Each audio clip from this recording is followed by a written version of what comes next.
तो पिछले लेक्चर में देखा था हमने सेकेंड पेज पे बेस्ड एक क्वेश्चन। अब देखते हैं सेकेंड केस में सेकेंड जो प्रॉपर्टी थी कि अगर आपको इस टाइप्स का दिया हो कि इंटीग्रेशन पी एक्स प्लस का Q upon A X square plus B X plus C, इस टाइप्स का क्वेश्चन दिया हो तो आप कैसे सॉल्व करोगे। तो यहाँ पे देखते हैं कि integration x plus two upon two x square plus six x plus five दिया हुआ हमारे को, तो इसको सोल्व करना हमारे राइट। तो देखो इसको सोल्व किस टाइप से करेंगे। यहाँ पे क्या दिया हुआ है, पी एक्स प्लस क्यू का फॉर्म दिया हुआ ऊपर, नीचे देखो फैक्टर हो रहा है कि नहीं डिनोमिनेटर में, तो two x square plus six x plus five, तो इस काम क्या नहीं कर सकते, इसको फैक्टर नहीं कर सकते। जो डिनोमिनेटर है ना उसको क्या नहीं कर सकते, हम फैक्टर नहीं कर सकते इसके राइट। तो हम देखते हैं इसको सोल्व किस टाइप से करेंगे। इसको सोल्व करने का मेथड होता है जो पी एक्स प्लस का क्यू इक्वलेंट क्या होता है, ए कांस्टेंट होता है, open bracket D upon D X A X square plus B X plus C, quadratic equation जो नीचे वाला डिनोमिनेटर में दिया हुआ तो उसको क्या करते हैं, डिफरेंशिएट करते हैं, प्लस बी ये क्या होता है, कांस्टेंट है, सेकंड कांस्टेंट होता है। तो यहाँ पे पी एक्स प्लस क्यू का काम कौन कर रहा है, एक्स प्लस टू राइट। तो यहाँ पे क्या लिया, X plus two plus equivalent A D upon D X A X square plus B X plus C की जगह के लिए two x square plus six x plus five, क्योंकि क्वाड्रेटिक इक्वेशन दी हुई है हमारे को ये। चलो ये पुट कर दिया प्लस बी कैपिटल। अब इसको सोल्व करते हैं, यहाँ पे क्या करते हैं, डिफरेंशिएट करते हैं विद रेस्पेक्ट टू एक्स। तो फोर एक्स स्क्वायर को डिफरेंशिएट किया with respect to, sorry two x square को डिफरेंशिएट किया विद रेस्पेक्ट टू एक्स, तो कितना बन गया मेरे पास फोर, क्योंकि पावर एक के आगे आगे आ गई और क्या हो गया, पावर में से क्या हो गया, एक कम हो गया, तो कितना हुआ four x plus six x का क्या हुआ, सिक्स बन गया, प्लस क्या हुआ फाइव, कांस्टेंट है तो कांस्टेंट का डिफरेंशिएट क्या होता है, जीरो होता है, कांस्टेंट को अगर डिफरेंशिएट करते हैं तो कितना आता है, जीरो आता है, तो क्या होगा, जीरो आ गया। अब प्लस क्या है, कैपिटल बी क्या है, कांस्टेंट दे रखा है राइट ए। अब क्या करते हैं, इसको अंदर मल्टीप्लिकेशन कर दिया ए को, तो x प्लस टू इक्वलेंट कितना आ गया, four A X plus to. Okay तो कितना आ गया हमारे पास, फोर एक्स प्लस टू आ गया, फोर एक्स प्लस सिक्स ए प्लस बी आ गया हमारे पास। अब क्या करते हैं, बहुत सारे कंपेरिजन करके देखते हैं कि x को x से कंपेरिजन करते हो, कांस्टेंट वाले को कांस्टेंट। तो 4x, तो x के कोफिशिएंट कितना है हमारे पास, सिर्फ और सिर्फ कितना दे रखा है, 1 दे रखा है x का कोफिशिएंट, तो 1 इक्वलेंट कितना आ गया, 4a आ गया। इधर x का कोफिशिएंट कितना है, 4a, तो कितना हो गया 4a। इधर दे रखा है कांस्टेंट का कोफिशिएंट जैसे 2 दे रखा है, और इधर कितना दे रखा है, 6 प्लस a, तो ये क्या है 1 इक्वलेंट 2 इक्वलेंट क्या लिख दिया हमने, 6 प्लस 6a प्लस b लिख दिया। अब इन दोनों को कंपेयर सोल्व करते हैं, यहाँ से a की वैल्यू निकाली हमने, कितना है हमारे पास 1/4। अब यहाँ से b की वैल्यू निकालनी है, तो यहाँ से a की वैल्यू पुट करके मैंने b की वैल्यू निकाली, तो सोल्व किया तो कितना है मेरे पास 1/2। चलो ये तो क्या है कि कंपैरिजन करके निकाल लिया, बट मैंने एक चीज बताई थी कि दो फॉर्मूले बताए थे कि a इक्वलेंट क्या होता है, p/2a, और b इक्वलेंट क्या होता है, q माइनस pb/2a। ये दो फॉर्मूले याद रखो, डायरेक्ट वैल्यू पुट करो, इतना काम करने की जरूरत नहीं है, ये कंपैरिजन करने की जरूरत नहीं है आपको, डायरेक्ट वैल्यू रखो, p a q और b की डायरेक्ट वैल्यू रखो और a और b की वैल्यू निकाल लो आप राइट। कैपिटल और कैपिटल बी को क्या कर लो, फाइंड कर सकते हो। तो कैपिटल ए इक्वलेंट क्या होता है, p/2a, और कैपिटल बी इक्वलेंट क्या होता है, q माइनस pb/2a राइट। तो यहाँ से वैल्यू पुट की है मैंने, p की वैल्यू कितनी है यहाँ पे, क्योंकि px होता है तो p की वैल्यू कितनी है 1/2a। 2a क्या होता है, एक्स स्क्वायर का कोफिशिएंट, तो 2 मल्टीप्लिकेशन 2, तो कितना हो गया 1/4, तो a कितना आया यहाँ से 1/4, तो कंपैरिजन किया था तब भी कितना आया था 1/4, और वैसे भी कितना आया 1/4। अब b की वैल्यू निकालनी है, q माइनस pb/2a, q की वैल्यू कितनी है यहाँ पे 2 है, क्योंकि px प्लस q होता है, तो q की वैल्यू कितनी है 2 है, p की वैल्यू कितनी है 1 है, b की वैल्यू यहाँ से x का कोफिशिएंट कितना है 6 है, तो b की वैल्यू कितनी आ गई 6 आ गई, अपॉन 2 क्रॉस, क्योंकि 2a क्योंकि 2a आ रहा है ना, अपॉन नीचे में 2a आ रहा है ना, तो 2 मल्टीप्लिकेशन 2, तो इसको सोल्व करोगे आपके पास कितना आएगा 1/2 आएगा। अब जो a और b की वैल्यू निकाली आपने, कैपिटल a और कैपिटल b की वैल्यू, वो यहाँ पे रख दो आप, तो आपको किसकी वैल्यू मिल जाएगी, यहाँ से x प्लस 2 की वैल्यू मिलेगी। हमने x प्लस 2 की वैल्यू कितनी निकाल ली, 1/a open bracket 4x plus 6 plus 1/2, यहाँ से क्या हो गया हमारे पास x प्लस 2 की वैल्यू आ गई। अब क्या करते हैं, जो x प्लस 2 की वैल्यू है ना, वो क्या करते हैं कि क्वेश्चन के अंदर रखते हैं, जिसको हमें क्या करना है, सोल्व करना है, जिस इंटीग्रेशन को सोल्व करना है वहाँ पे क्या करते हैं कि x प्लस 2 की वैल्यू क्या करते हैं, पुट करते हैं राइट। अब पुट करके देखते हैं क्या मिलता है हमारे को। पुट किया हमने x प्लस 2 की वैल्यू को, integration 1/4 open bracket 4x plus 6 plus 1/2 right, upon 2x square plus 6x plus 5। तो मैंने एक प्रॉपर्टी लिखवाई थी जब इंटीग्रेशन स्टार्ट किया था तब की integration open bracket A X plus P X, okay, integration A plus minus B and D X, ऐसे याद रख लो, integration F X plus minus G X, okay, F X plus minus G X D X. तो इसको कैसे लिख सकते हैं, इंटीग्रेशन सेपरेट करके integration F X D X plus minus integration G X D X लिख सकते हैं। तो मैंने क्या किया कि इन दोनों को सेपरेट कर दिया, इसको क्या कर दिया कि जो नीचे वाला है इनको दोनों के ऊपर से डिवाइड कर दिया। एक बार क्या किया कि 1/4 ओपन ब्रैकेट 4x प्लस 6 से डिवाइड किया, और एक बार क्या किया कि 1/2 से डिवाइड किया, ऐसे समझ लो डायरेक्ट। तो हमने क्या किया, यहाँ से डिवाइड करके इनको सेपरेट करके लिख दिया, कांस्टेंट बाहर निकाल लिया, सेपरेट करके लिख दिया। अब मैंने इसको फर्स्ट मान लिया, इसको सेकंड मान लिया, क्योंकि इनको दोनों को अलग अलग सोल्व करके फिर वापस से वैल्यू पुट कर देंगे। अब मैंने इन दोनों को अलग अलग सोल्व किया, तो फर्स्ट वाला मैंने आई यानी फर्स्ट लिया, तो फर्स्ट वाले को सोल्व किया तो 1/4 कांस्टेंट है, इंटीग्रेशन 4x प्लस 6 अपॉन क्या दे रखा है 2x square plus 6x plus 5। अब एक चीज देखो, यहाँ पे क्या दिख रहा है आपको, 2x square plus 6x plus 5, और ऊपर कितना है 4x प्लस 6। तो अब एक चीज देखो कि 2x square plus 6x plus 5 को अगर आप डिफ्रेंशिएट करोगे तो आपको कितना मिलेगा। तो यहाँ पे हमने इसको क्या किया कि डिफ्रेंशिएट किया, तो हमारे को क्या मिल रहा है 4x प्लस 6 मिल रहा है, 4x 6 मिल रहा है। ये इस टाइप्स का क्वेश्चन मैंने करवाया था सेकंड या थर्ड लेक्चर में, सब्स्टिट्यूशन में करवाया था। आपको इस टाइप्स का क्वेश्चन मैंने सब्स्टिट्यूशन में करवाया था कि अगर हमें टी अज्यूम करना हो कि जैसे कि नीचे कोई इक्वेशन दे रखी है, अगर उसको डिफरेंशिएट करने पे हमें ऊपर वाला टर्म मिलता है ना, तो क्या करते हैं नीचे वाले को टी अज्यूम कर लेते हैं, ओके। तो क्या किया कि हमने 2x square plus 6x plus 5 है, हमने देख लिया, हमें दिख गया कि ऊपर क्या दे रखा है 4x प्लस 6 दे रखा है, तो हमने आइडिया लगा लिया पहले ही कि अगर हम इसको डिफरेंशिएट कर दे तो हमें ये मिल सकता है। तो हमने क्या किया कि 2x square plus 6x plus 5 है ना, इसको क्या किया कि टी अज्यूम किया, let here 2x square plus 6x plus 5 को क्या अज्यूम किया, टी अज्यूम किया, ओके। अब टी अज्यूम करके मैंने क्या किया, बोथ साइड डिफरेंशिएट किया with respect to T, with respect to T differentiate किया तो कितना आ गया 4x square plus 6x dx, equivalent कितना मिल गया हमें dt मिल गया। तो ये जो 4x प्लस 6 dx क्या हो गया हमारे पास dt, तो इसको तो हमने लिख दिया dt, एंड जो 1/2x square plus 6x plus 5 है, इसको क्या अज्यूम किया हमने, क्या लेट किया है t, तो इसको लिख दिया हमने t। तो हमारे पास एक नया फॉर्म बना 1/4 इंटीग्रेशन 1/t dt। अब इसको सॉल्व करना, अब हमें पता है कि integration of 1/t is equal क्या होता है ln mod of t plus c, okay, कि integration 1/t equal ln t, integration of 1/t equal ln t plus c। तो फॉर्मूला यहाँ पे अप्लाई किया है, फर्स्ट इंटीग्रेशन सॉल्व करना है, ऐसे याद कर लो कि आई फर्स्ट, इससे थोड़ा सा ठीक रहेगा, एंड आई सेकेंड। तो आई फर्स्ट को सॉल्व कर रहे हैं, आई फर्स्ट वाले को सॉल्व किया हमने, ओके। तो इसको सॉल्व किया तो कितना हुआ हमारे पास 1/4 ln mod of t plus c, हमारे पास इतना मिल गया। अब क्या करते हैं, t को वापस से रिप्लेस करते हैं, किसकी जो ओरिजिनल वैल्यू ली थी ना t की, उससे क्या करते हैं रिप्लेस करते हैं। तो t को t की जगह पुट क्या किया हमने 2x square plus 6x plus 5 वापस से क्या कर दिया पुट कर दिया। अब पुट करते हैं तो 1/4 क्या मिलता है हमें 1/4 ln mod of 2x square plus 6x plus 5 and mod plus c। आप एक काम भी कर सकते हैं, यहाँ पे इसको c1 कांस्टेंट दे दिए, यहाँ पे इसको c1 कांस्टेंट दे दीजिए, क्योंकि अगले में आप लोगे तो c2 ले लेना। तो हमारे को जो फाइनल आंसर मिला ना i1 का मिला ये। अब निकालते हैं i2, यहाँ से क्या करते हैं कि i2 को सोल्व करते हैं। तो i2 को सोल्व करने के लिए देखो क्या करेंगे,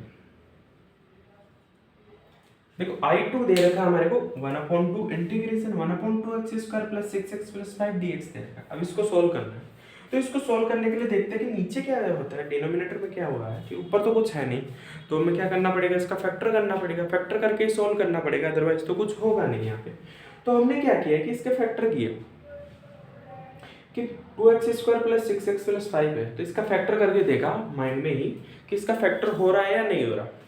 तो हमें दिख रहा है कि 2x square plus 6x plus 5 है, तो 5 को हम क्या नहीं कर सकते हैं, 6 को ऐसा है कि हम नहीं तोड़ सकते कि इसको मल्टीप्लिकेशन करने में एडिशन करने में 6 आ जाए और तोड़ सकते हैं। बट यहाँ पे एक चीज़ है, अगर यहाँ पे x ना 2 ना होता तो हम इसको क्या कर सकते थे, फैक्टर पे कन्वर्ट कर सकते थे।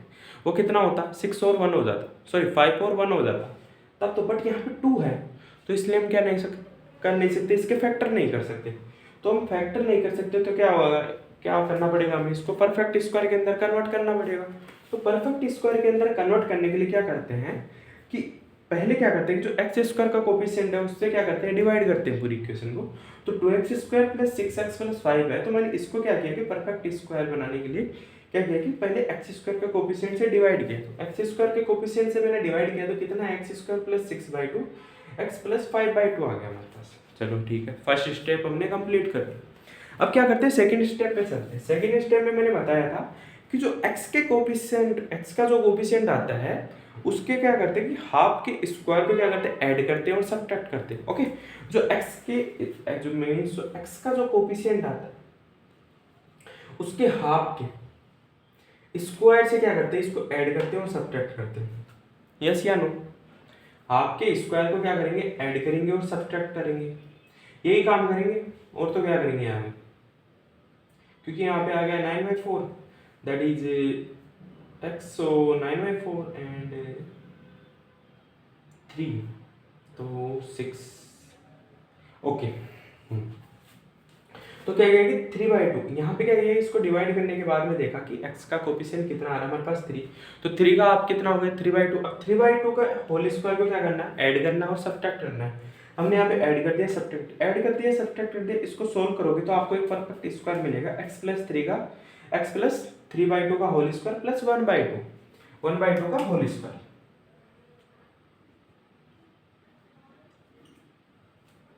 तो आपको क्या मिलेगा, यहाँ से एक परफेक्ट स्क्वायर मिलेगा। अब क्या करना है, ये परफेक्ट स्क्वायर मिला तो इसकी वैल्यू क्या करनी है, आपको यहाँ पे पुट करनी है, सॉरी यहाँ पे पुट करनी है। अब मैंने यहाँ पे पुट किया तो I2 को सोल्व करना है। तो मैंने एक फॉर्मूला लिखवाया था पिछले लेक्चर में, मैं इसको यहाँ पे सोल्व कर रहा हूँ। तो मैंने एक फॉर्मूला लिखवाया था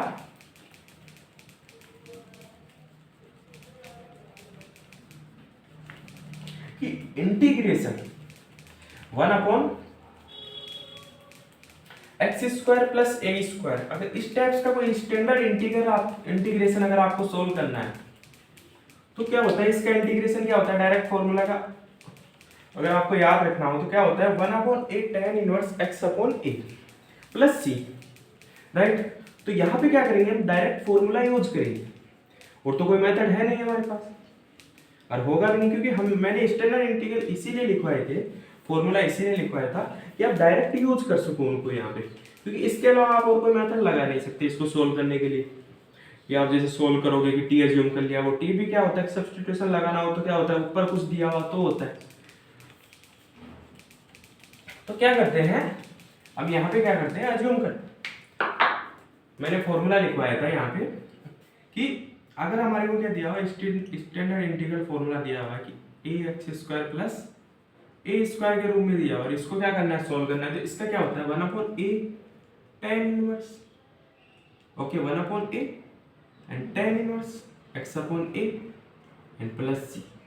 तो हमारे को इसको सोल्व करना। अब देखो कंपैरिजन करके मैंने पिछले लेक्चर में बताया था ये चीज के कैसे सोल्व करते हैं। तो यहाँ पे x की वैल्यू कितनी है, x प्लस 3/2, a की वैल्यू कितनी है 1/2, तो 1/2 को लिखा मैंने 1/2, 1 and 1/2, right. tan inverse x की वैल्यू कितनी आ गई यहाँ से, x प्लस 3/2 एंड a की वैल्यू कितनी आई यहाँ से 1/2, राइट, एंड प्लस c, ये मिला हमारे को। अब इसको थोड़ा सा और सोल्व करके लिख देता हूँ। तो I2 की वैल्यू हमें कितनी मिली, 1/2 को क्या 1/2 क्या वो ऊपर चला गया तो कितना बन गया 2 tan inverse, right, tan inverse, और कितना बना, इसको सोल्व किया तो मल्टीप्लिकेशन में लेके चला गया 2, या इसको मैं थोड़ा और सोल्व कर देता हूँ। इसका एलसीएम लिया मैंने तो 1/2 से 1/2 कैंसिल हो गया, तो कितना बन गया, ये बन गया 2x प्लस 3 बन गया हमारे पास। इसको जब सोल्व करोगे ना आप पूरी को, मीन्स इतना थोड़ी बताऊंगी सोल्व करके, कि जब आप इसको सोल्व करोगे इतने तक को तो आपको कितना मिलेगा 2x प्लस 3 मिल जाएगा। तो I2 हमारे को क्या मिल गया, ये मिल गया। अब क्या करते हैं कि जो ओरिजिनल हमें लिखना था, वहाँ पे क्या करते हैं कि I1 और I2 की वैल्यू क्या कर देते हैं, वहाँ पे जाके पुट कर देते हैं उस इक्वेशन में, जहाँ पे हमें ओरिजिनल इक्वेशन निकालनी थी वहाँ पे जाके क्या करते हैं कि I1 और I2 की वैल्यू क्या करते हैं, पुट करते हैं।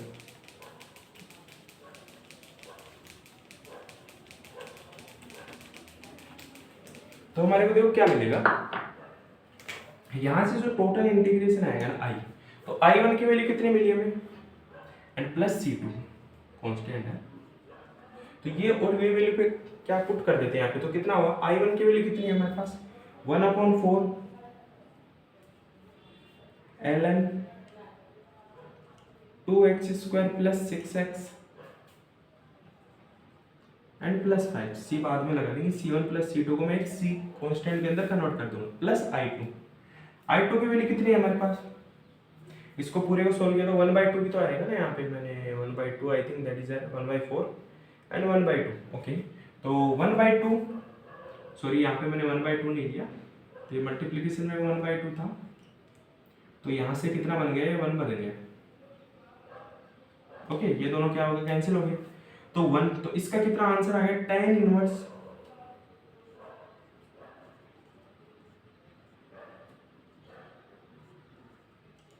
2x plus 3, tan inverse 2x plus 3 and plus c, एक क्या आ गया, कांस्टेंट ले लिया हमने, C1 प्लस C2 का क्या मिल गया, कांस्टेंट।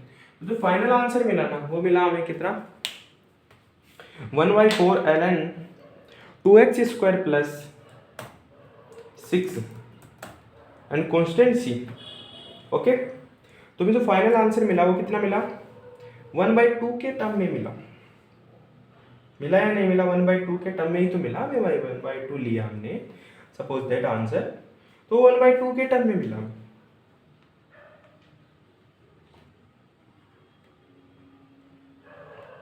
तो मुझे जो फाइनल आंसर मिला ये मिला। तो अगर इस टाइप्स का आपके पास क्वेश्चन कभी भी हो तो उसको इस तरीके से सॉल्व करना होता है, लेंथी है बट टाइम टेकिंग है, बट अगर बोर्ड एग्जाम में पूछ सकता है, वैसे तो आपसे ऐसा क्वेश्चन पूछेगा नहीं, जैसे जेई के लिए तो बहुत कम रेयर केस में कभी पूछ सकता है, बट अगर बोर्ड एग्जाम के लिए पूछे तो आपको इसी तरीके से सोल्व करना है इस क्वेश्चन को, ठीक है ना। तो चलो इस पे बेस्ड एक और क्वेश्चन देखते हैं।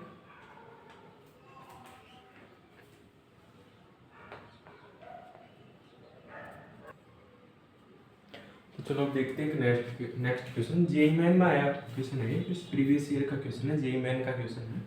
तो सोल्व करना हमें integration e⁴x upon √5 minus 4e⁴x minus e⁴2x दे रखा है हमारे को, इसको क्या करना है, सोल्व करना है हमारे को।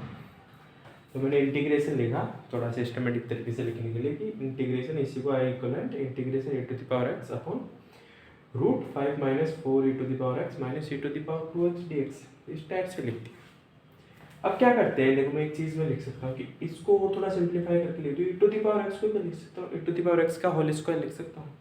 तो मैंने क्या किया, e⁴x को यहाँ पे e⁴2x को e⁴x का होल स्क्वायर लिख दिया। अगर इसको सिंप्लीफाई करके लिखोगे वापस से मिलेगा। अब एक चीज़ देखो, e⁴x दिया हुआ है यहाँ पे दो टर्म्स, ऊपर e⁴x दिया हुआ है। अगर हम क्या करते हैं कि e⁴x को डिफ्रेंशिएट कर दें तो हमें क्या मिल जाएगा, ऊपर e⁴x मिल जाएगा। तो हमने क्या किया कि यहाँ पे क्या किया कि e⁴x को क्या किया, t एज्यूम किया, लेट हियर e⁴x को क्या किया, t एज्यूम किया। अब t एज्यूम किया तो differentiate both side with respect to t, क्या किया कि इसको डिफरेंशिएट किया with respect to t both side, तो हमें क्या मिला, e⁴x dx इक्वल dt मिल गया यहाँ, राइट। अब dt मिला तो क्या करते हैं कि e⁴x ऊपर दिया हुआ, e⁴x dx ऊपर दिया है, तो हमने डिफरेंशिएट किया तो e⁴dx की वैल्यू कितनी मिली हमें, dt मिली। तो e⁴x dx को रिप्लेस किससे किया हमने, dt से किया, राइट। तो dt से किया हमने, dt लिख दिया। फिर 1/5 4 e⁴x, तो e⁴x को हमने क्या माना, t माना, और e⁴x का होल स्क्वायर, तो e⁴x को हमने t माना। तो हमारे पास नीचे क्या बन गई, क्वाड्रेटिक इक्वेशन बन गई। ये चीज़ क्यों की हमने, e⁴x को t क्यों माना, हमने e⁴x को t इसलिए माना कि हम इसको क्या कर सके, क्वाड्रेटिक इक्वेशन के अंदर कन्वर्ट कर सके।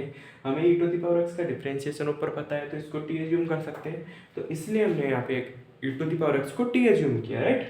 तो हमने e⁴x को t एज्यूम करके क्वाड्रेटिक इक्वेशन बना लिया।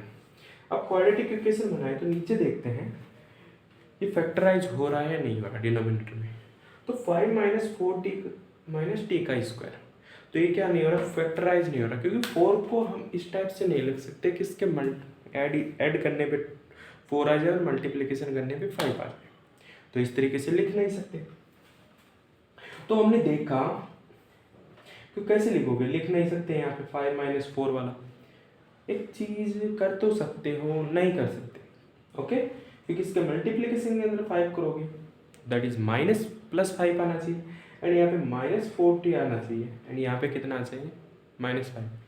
तो अगर इसको मल्टीप्लिकेशन भी करोगे, जैसे आप कोई लोग बोलेगा, मुझे कहीं बोलेंगे कि सर इसको इस तरीके से कन्वर्ट कर सकते हैं, जैसे 4 है तो इसको 5 नहीं कर सकते उस तरीके से कन्वर्ट, क्योंकि माइनस अगर बाहर लोगे तो फिर वो रूट के अंदर चला जाएगा, दैट इज थोड़ा गड़बड़ हो जाएगा। कोई कहेगा मुझे कि जैसे सर इसके अंदर से माइनस कॉमन निकाल के t² + 40 एंड -5 कन्वर्ट कर ले, तो फिर इसको ऐसे तोड़ सकते हैं क्या कि t² एंड 4 को ऐसे तोड़ लो कि 5 मल्टीप्लिकेशन -1 एंड 5 माइनस का 1 4, तो ये कितना हो गया,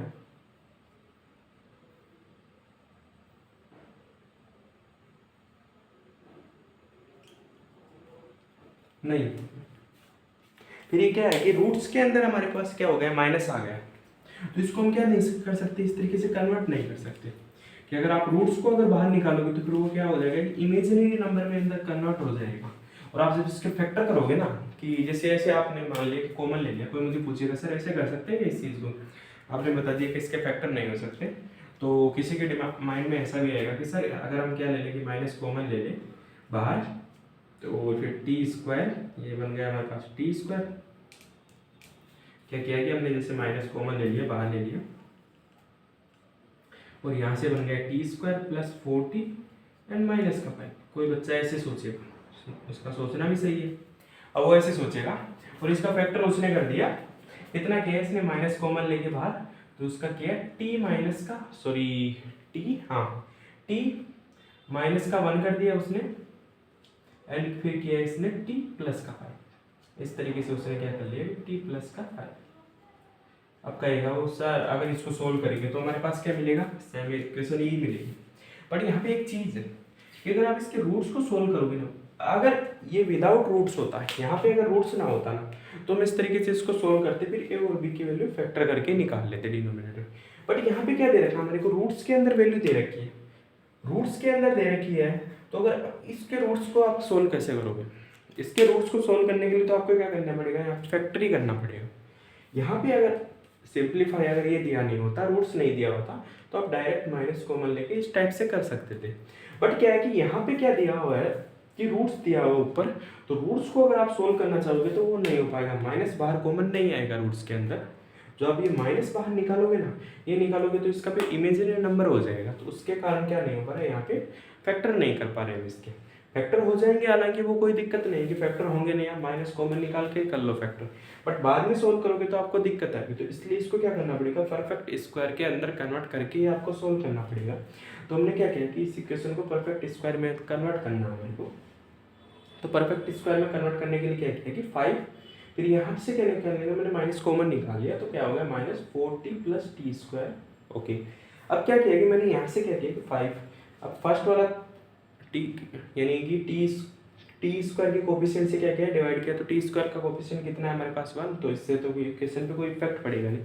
सेकंड के अंदर क्या देखते हैं, t के कोफिशिएंट का हाफ का होल स्क्वायर क्या करते हैं, ऐड करते हैं और सब्ट्रैक्ट करते हैं।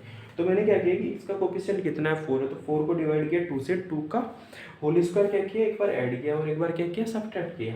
अब इसको सब्ट्रैक्ट ऐड करके मैंने सोल्व करके लिखा, तो क्या बन गया, परफेक्ट स्क्वायर बन गया। परफेक्ट स्क्वायर कितना बना, 3 का होल स्क्वायर - 2 + t का होल स्क्वायर, तो हमारे पास ये क्या बन गया, परफेक्ट स्क्वायर। अब इसकी वैल्यू को हमने यहाँ पे रखा, तो हमें एक नया इंटीग्रेशन मिला, इंटीग्रेशन 1/√3 का होल स्क्वायर माइनस ओपन करके 2 + t का होल स्क्वायर बन गया। अब एक फॉर्मूला लिखवाया था, स्टैंडर्ड फॉर्मूला, कि अगर हमारे को इस टाइप्स का इंटीग्रेशन दिया हुआ तो हम उसका डायरेक्ट इंटीग्रेशन सॉल्यूशन लिख सकते हैं।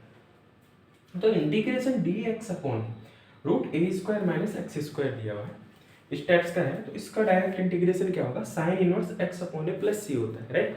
तो इसको क्या लिख सकते हैं हम, sin इनवर्स x/c। अब देखो इससे कंपैरिजन करते हैं, यहाँ पे a की वैल्यू कितनी है, 3 है, और x की वैल्यू कितनी है यहाँ पे 2 + t का टू प्लस टी दिया हुआ है, तो इसका डायरेक्ट कितना होगा, साइन इनवर्स एक्स अपॉन ए होता है। तो यहाँ से क्या लिखा कि हम साइन इनवर्स एक्स, एक्स कितना है यहाँ पे टू प्लस टी, या मैंने इसको लिख दिया T plus to T, okay sorry T plus to लिख दिया। अपन ए कितना दे रखा है यहाँ पे थी, तो 3 दे रखा है, तो कितना हो गया sine inverse T plus two upon 3 and plus C. अब मैंने क्या किया, जो टी है ना इसको क्या अज्यूम किया था, sorry e to the power x को क्या अज्यूम किया था, t अज्यूम किया था, तो यहाँ से मैंने t को रिप्लेस कर दिया वापस से e to the power x के अंदर। तो जो आंसर हमें मिला ना, हमें फाइनल आंसर वो कितना मिला, sine inverse e to the power x plus 2/3 and plus C. तो हमें इस तरीके से सोल्व करना है। कभी भी आपको रूट्स के अंदर दे दे तो आप जो फर्स्ट केस बताए थे ना उसके अकॉर्डिंग सोल्व नहीं कर सकते, वो सेकंड केस वाले के अकॉर्डिंग सोल्व होगा। जो मैंने फर्स्ट वाला बताया था ना कि अगर आपको इक्वेशन रूट्स के अंदर दे दे, ये भी एक केस होता है, बट वो केस मैंने लिखवाया नहीं है।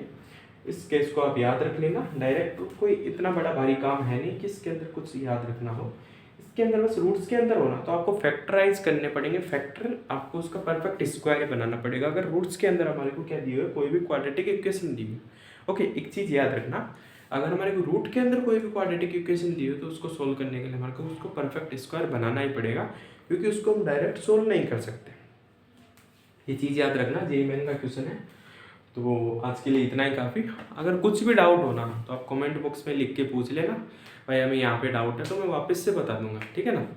तो आज के लिए काफ़ी है, तो फिर देखते हैं नेक्स्ट लेक्चर में। Thank you for this watching video.